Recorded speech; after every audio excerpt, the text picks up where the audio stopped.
What is going on, everybody? Welcome to the Week 12 NFL Power Rankings. It was another great week. We just witnessed one of, if not the greatest football games ever, or at least most entertaining, rather, on Monday Night Football. So we got a lot of movement this week. We're not going to waste any time. We're going to get right into it. Make sure you hit that like button, whether you agree or not. If you disagree, let me hear it in the comments, but do hit that like button if you enjoy the Power Rankings this week or any other week. So let's get into it here, starting at number 32, the Oakland Raiders.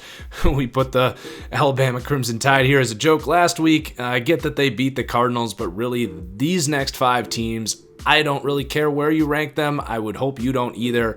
It's basically a crapshoot every week between the Raiders here at 32, the Jets here at 31, the Cardinals at 30, who had a disappointing loss this week. I thought they were a better team than the Raiders. Clearly they are just as bad as the Raiders. I think if they played again, I would take the Cardinals again, but they didn't pull it off this week. And then the 49ers at 29, who are basically just a good coach and a good offensive line and not a whole lot else. And then the Bills at 28, who have actually a pretty solid defense, but absolutely no offense.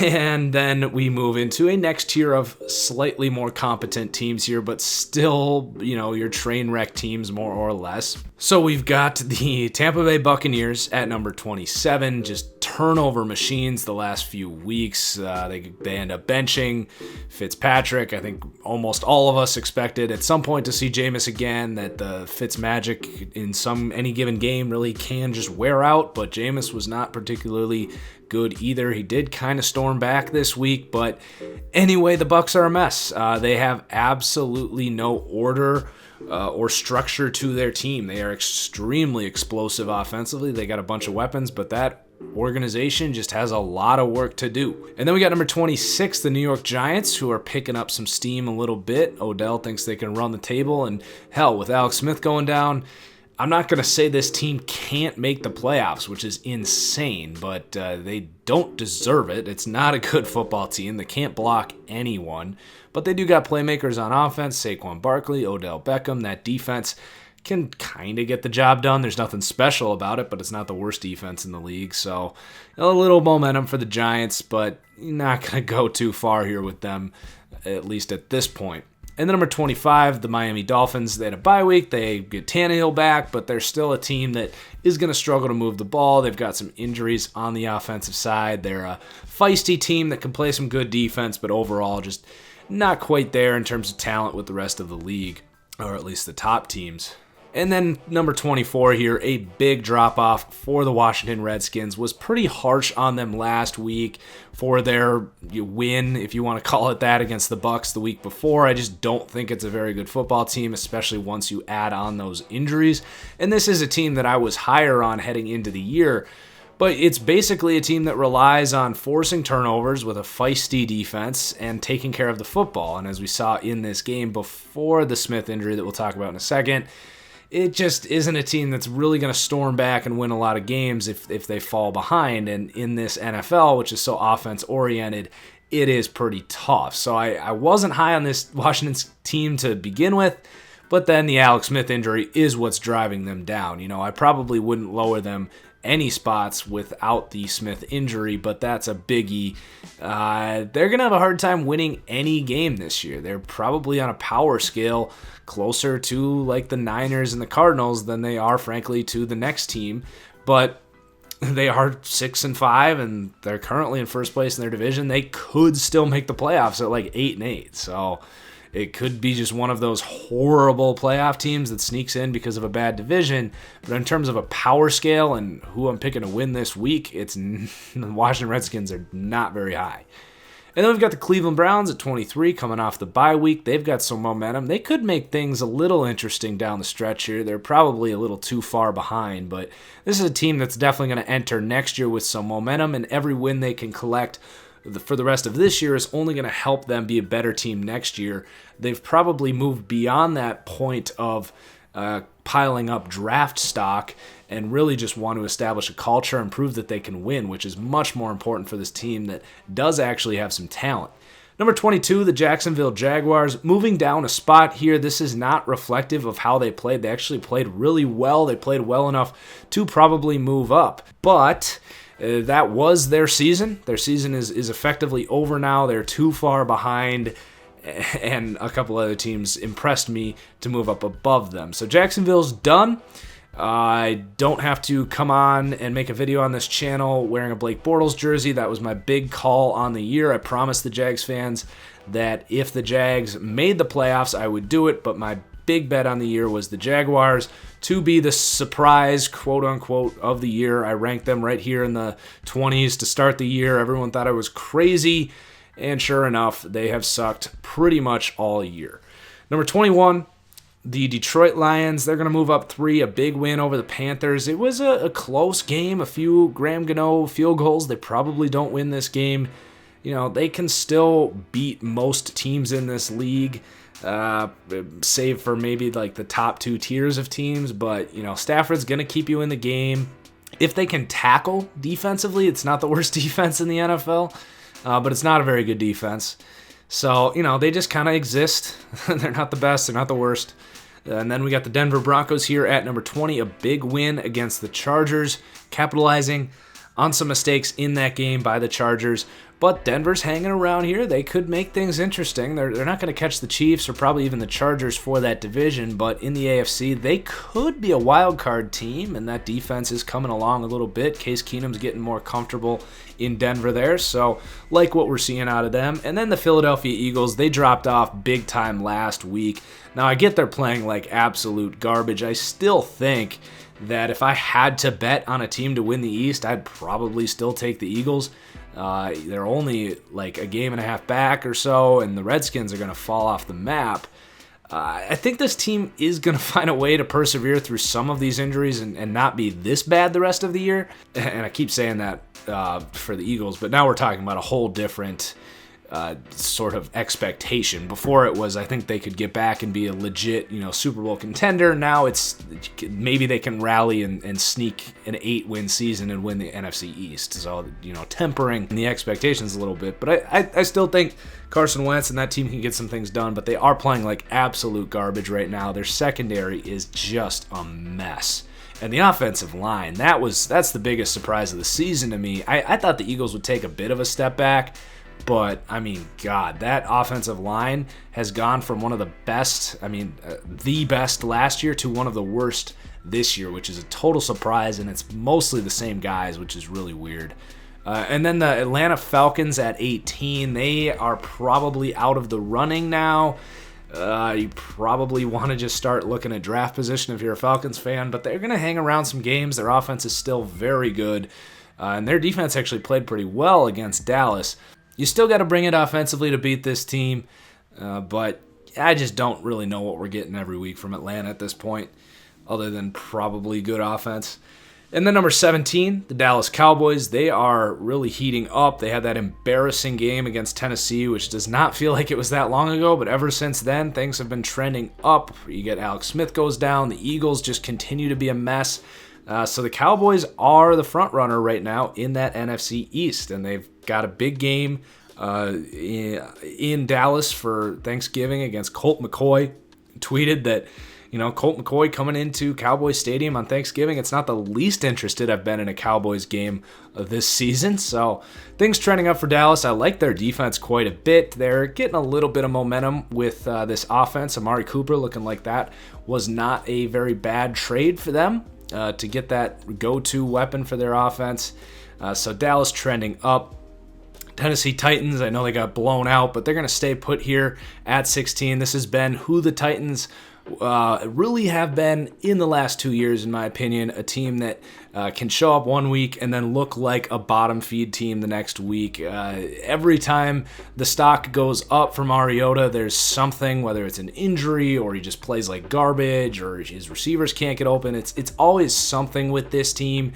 They're a very competitive team, but they're not a Super Bowl contender. That's basically what it comes down to. They may or may not be a playoff team, but that's about the nicest thing I can say about this team right now. I do like their defense. And then number 15, the Cincinnati Bengals, they're going to drop off pretty hard here, 5 spots. They were frankly overrated last week, I'll admit that. I was being a little hesitant with some teams that are now above them. The AJ Green injury has just been a disaster for this offense. It's night and day what this team is with and without AJ Green, who's easily their best player, at least most impactful. I get Geno Atkins is very good as well. They're still a fine team. They're still, potentially an AFC wildcard team. We'll see. They got to pick up their play to get there. I still think their defense can do some nice things.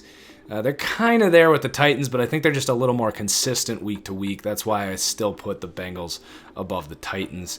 And then the Ravens, they're going to come down 3 spots. Again, this is more about they're probably overrated. I haven't been high on the Ravens for a few weeks now, but no one else has really stepped up in that time to make me feel confident putting anyone above them. That has now changed. We've got some new teams above Baltimore. Things are getting interesting with Lamar Jackson in there. They basically ran a conservative offense, ran the ball a ton, put the ball in Lamar's hands. You didn't see a ton in terms of throwing the football around. It wasn't a disaster by any means. It was probably about what you'd expect from Lamar Jackson based on his college tape and his rookie debut in a non-explosive offense. It's a different wrench, but it's still not a very good offense, and that defense is really good. Let's move on. We got the Houston Texans here at 13. They're going to drop a spot.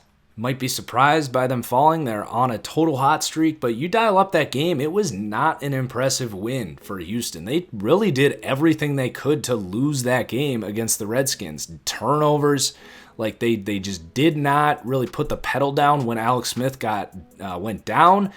And it was looking like for a little while like they were going to lose this game in the fourth quarter. So this is the perfect example, as people are going to freak out about whatever rankings this week, that not all wins are created equal. Not all losses are created equal.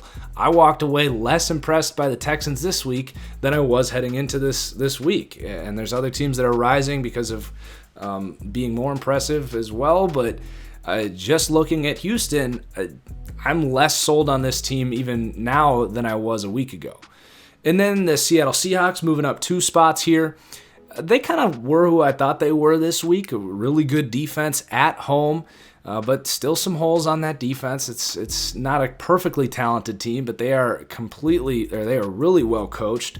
They are the opposite of like the Chargers or the Steelers, where they don't have a ton of talent, but their discipline and their coaching and their execution, it's going to make up for a lot of flaws they have on that offensive line, frankly, in the secondary. It's a really solid team. It's hard to trust them against really good competition just because of the offensive line. But man, Russell Wilson is something special. That's never changed. And I think I had Seattle 12 in my preseason power rankings, so they've made their way back up to kind of where I was heading into the year, which was, an 8-9 win team that may or may not be a playoff team, but probably not a Super Bowl contender. And then the Packers here at number 11. I mean, God, this team, you got Aaron Rodgers, you got one of the best lines in football. You can run the ball now with Aaron Jones, but this team with Coach Mike McCarthy just does not make it easy on themselves. It is ridiculous. I mean, the play calling is one thing. A lot of teams have bad play calling that you can point to, but the decision to punt the ball, and this has been McCarthy's shortcoming over the last 5 years, is just head-scratching coach decisions. But the decision to punt the ball when they did, if you look at that situation, the analytics, just the feel for the game, like, you seriously think you punt that ball away, you're going to get that ball back? Like, that is a mind-numbing, deplorable, fireable offense. Everything I said about Jason Garrett going for punting the ball when he should have gone for it in overtime, it applies here. Like, you're not getting the freaking ball back from Russell Wilson when all he needs is a first down to seal the game. Like, that was just a deplorable decision. If I was in charge of the Packers, I would have walked down, ripped the headset off of McCarthy's head, and just said, just sit down, you goof. Like, you are just the worst, man. That is awful. I see why Rodgers is frustrated, but Rodgers is not free of blame either. He's got to play better. So the Packers, I still think they've got a lot of talent. They just make it hard on themselves. They're not completely out of the playoff race yet. They have to win this week in Minnesota, and then their schedule gets much easier. So we'll see. This is going to be the season this week for the Packers. And then we got the Panthers here at number 10. Yeah, they lost in Detroit. Not a good game for them, but they should have won. They go for 2 at the end. They had some missed field goals by Graham Gano. They definitely outplayed the Lions in this game and should have won that game. I still will stand by the fact that I think the Panthers were overrated about 3 weeks ago. I had them right in this range. People had them up at like number 5. They've dropped off a little bit back to, I think, where they belong here in that 9 to 12 range. Probably a playoff team. They play Seattle this week, which is going to be a huge game in terms of playoff, really who's in and who's out. Maybe both those teams get in, but it's a huge game regardless. And then we got the Colts here moving up big time, +6.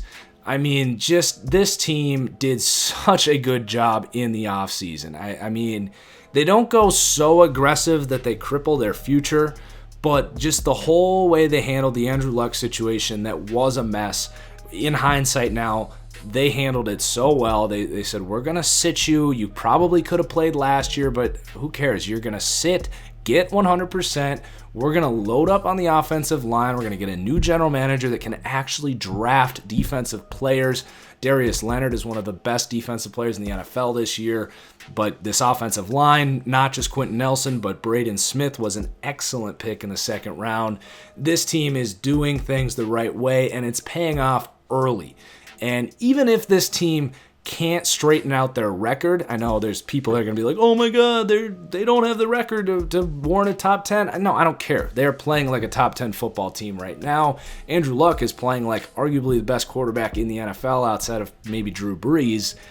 So the Colts right now, no one wants to play them. But like I was saying, even if they can't pull off this miraculous run and get into the playoffs, they will enter next year with a ton of momentum and will be one of my favorite teams, I think, to be like Super Bowl contenders next year. Number 8, the Minnesota Vikings. Simply put, they're an incredible team that can't block anyone.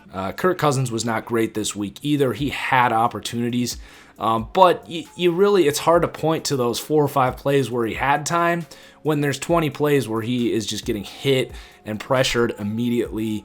So the Vikings have a big game this week against the Packers. That's going to be huge for playoff seeds. I think we're really looking at probably 3 spots remaining here for the Vikings, the Packers, the Seahawks, and the Panthers. It's really just going to come down to who can win close games and pull things out. And then number 7 is going to be the Chicago Bears, who you got to think are the favorites to win that NFC North now. They have a couple game lead, and they have announced and made it very clear that they have the best defense in the NFL. I think Khalil Mack is the best player in the NFL this year when he's on the field. He's missed a few games, but he is just an absolute game wrecker. Offensively, I still don't trust him. I still think Mitch Trubisky is sporadic and can be inaccurate, and if you get him off his first read, is just a train wreck. And I don't love their offense overall. They can do some nice things. They got good play calling. Tariq Cohen is a headache.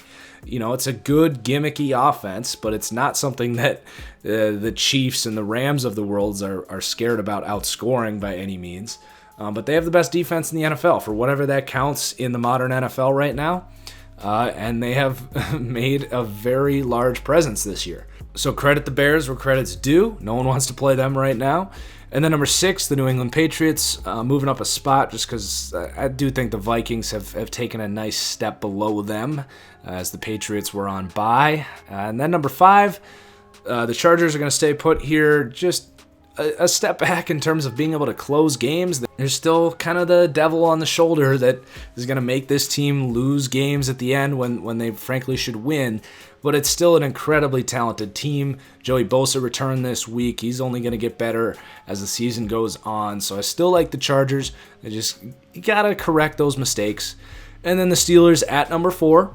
Now, this is all according to plan here. I moved the Steelers up last week, was really impressed, but I picked the Jags to win this week. I said the Steelers do this every year. About this time of year, they're feeling themselves a little too much. They get a little sloppy, And that's exactly what we saw this week. They pulled off the win, but it was not a win. I mean, my God, the penalties in this game, the Steelers turned the ball over 5 times.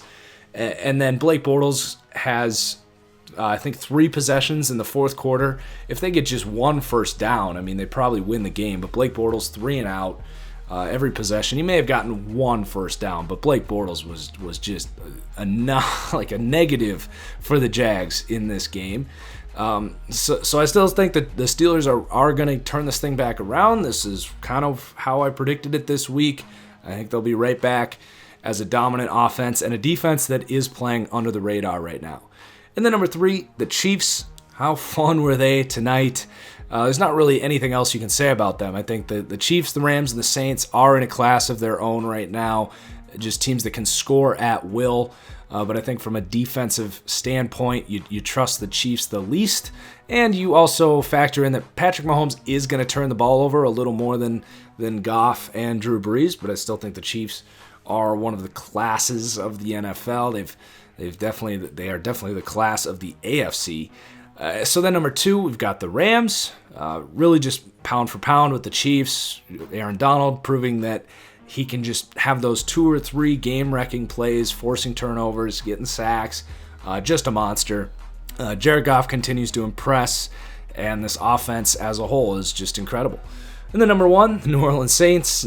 Absolutely no reason to drop them off. I mean, they are so clearly the best team in the NFL right now. I don't really think I need to dive into this, so I won't. That's going to be the power rankings for the week. Hit that like button if you enjoyed. Looking forward to hearing from you guys in the comments below.